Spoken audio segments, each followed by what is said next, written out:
to Q&A Friday. I'm answering your questions again. Thank you so much for sending in your questions. You can either put them in the comments or send me a DM if you would prefer to stay private. But either way, I love hearing from you. So let's get started on today's Q&A Friday. First question is from Madison, and she has sent in her question via DM. And Madison says, or Madison asks, I'm trying to get shoulder in the canter, but every time I try, I either get a lot of neck bend and drifting, out, or I get nothing. What can I do about this? Okay, thanks so much for your question, Madison. So the shouldering in the canter can be quite difficult because it's asking the horse to do quite a lot. So the horse can be quite motivated to avoid doing that work. So what you want to do is make sure your shoulder in at trot is really spot on, and you can maneuver into it at your marker, and you can maneuver out of it at your marker. And when you're coming out of it, you're just returning the shoulders to the straight. Be careful not to run the quarters behind the shoulders and then run the whole horse back to the long side, because then you get funny lines all over the place, and the horse, that's where the resistances can start, because the horse learns to move its body away from the work. The other thing to think about is make sure you're trying your shoulder ins against the wall, because you'll need the wall for your drifting out. If you don't have a wall at home, either create one with rails or with lots of cones next to each other or something like that. Something that's going to give you a very definite consequence if you run into it. So that way you've got a barrier to stop you drifting out. And even if you've only got enough for one side, that's fine, just do it on that side. The next thing you want to think about is your outside rein. Drifting out often means that the outside rein is too negotiable, and that the horse is pushing through that, and the horse is resisting the outside rein. And that's also how you're getting too much neck bend as well. The inside rein is pulling the horse's neck around. If you're struggling with the shoulder in, the temptation is to pull it in with the inside rein, but what all that does is bend the neck, and then that'll exacerbate your drifting out. So careful not to bend the neck with the inside rein. You're going to avoid the drifting out because you've got your barriers there.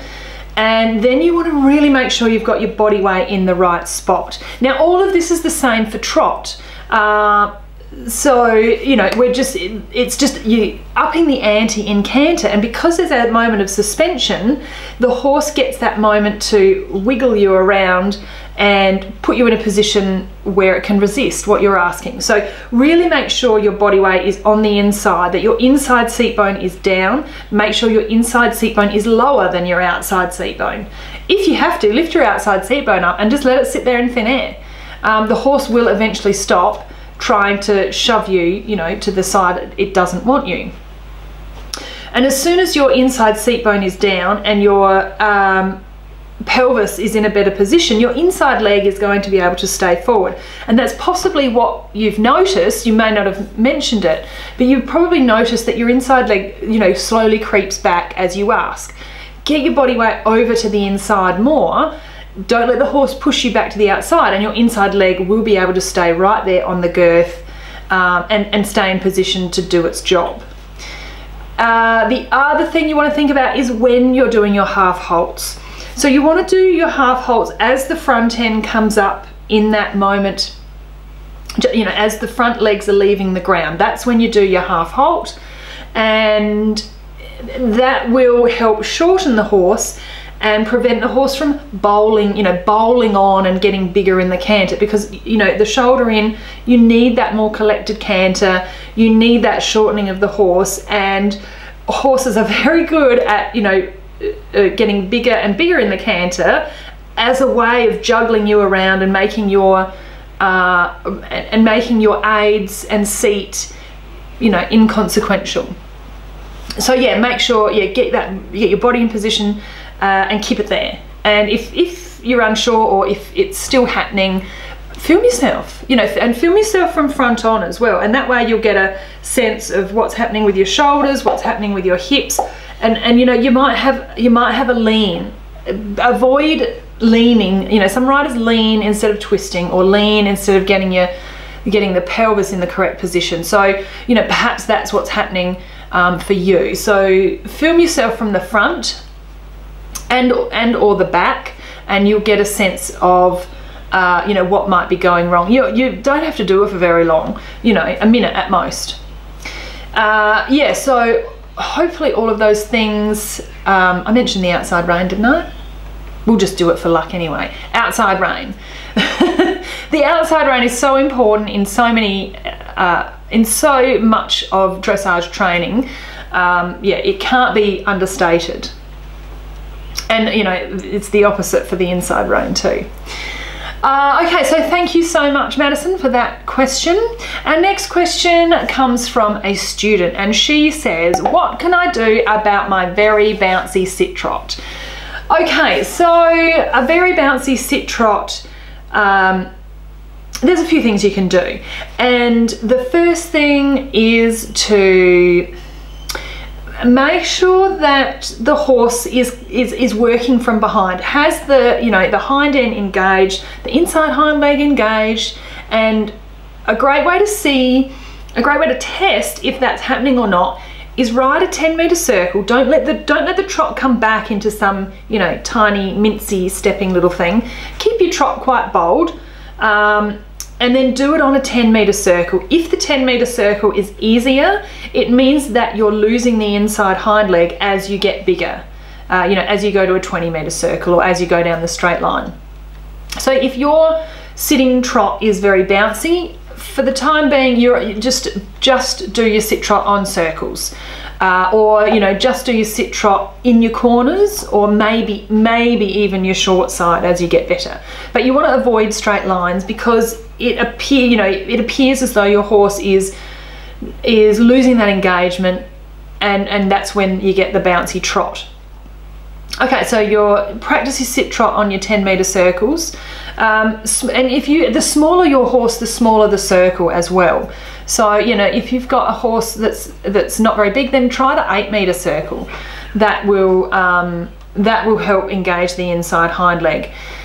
You can, yeah, I mean, even smaller, 7 or 6, but you know, if you've got a 16 or 17 hand horse, you are not going to get to a 6-meter circle with ease. So you know, it's not that important to do a circle that small. You know, do your circle that is a size that works for your horse. So that's what's going to get you that feel. And you know, a bouncy sitting trot probably has an unconditioned rider and an unconditioned horse. So you know, build up slowly. And you know, like even in the test, you'll see that it all builds up slowly. Over time, it assumes a development. You don't one day just wake up able to sit trot.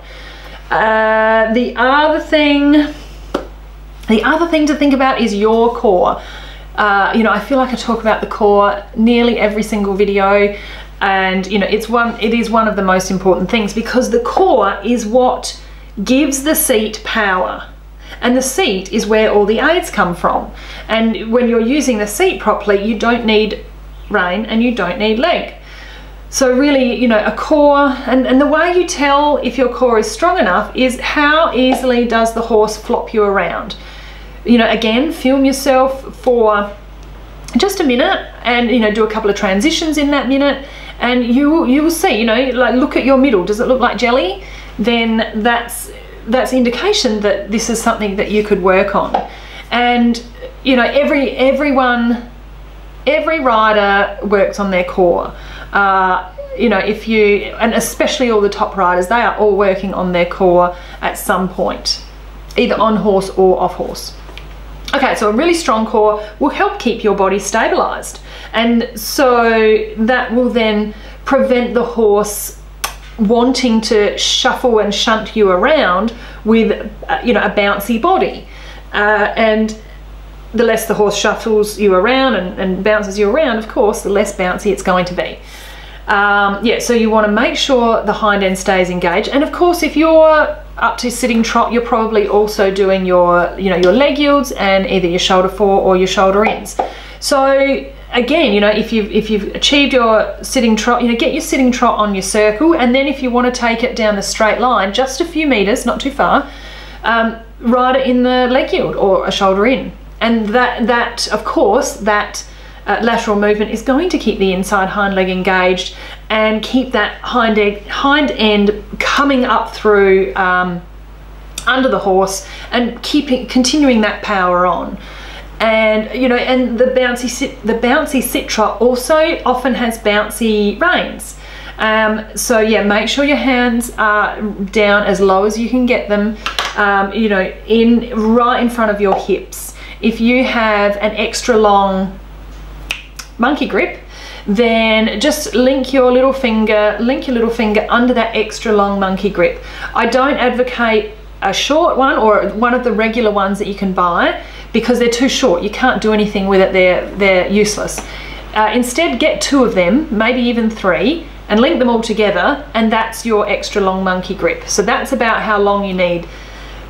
So when you want to sit trot, put your outside little finger through the monkey grip, and that will help. That will just give you something to purchase, get some purchase on, and to help you keep your seat in the saddle. And then the last thing that you can think of, if your sit trot is bouncy, is bounce earlier. Think about the rhythm of the horse and how that's going, and get your bounce in earlier than the horse's bounce. And sometimes that's all it is. It is just that, what's the word? It's like a meshing of the gears. You know, you want, if you're just in front of the movement, the horse is going to catch you the horse is going to catch you on your way up rather than you on your way down. And you know, we're talking about microseconds. So we're not talking about, you know, great lengths of time. We're talking about microseconds. Just think in your mind a rhythm that's quicker than the one your horse is doing, and that often means that the horse is able to keep that hind end engaged, because it's not you know, pushing with its back against a seat that's coming down.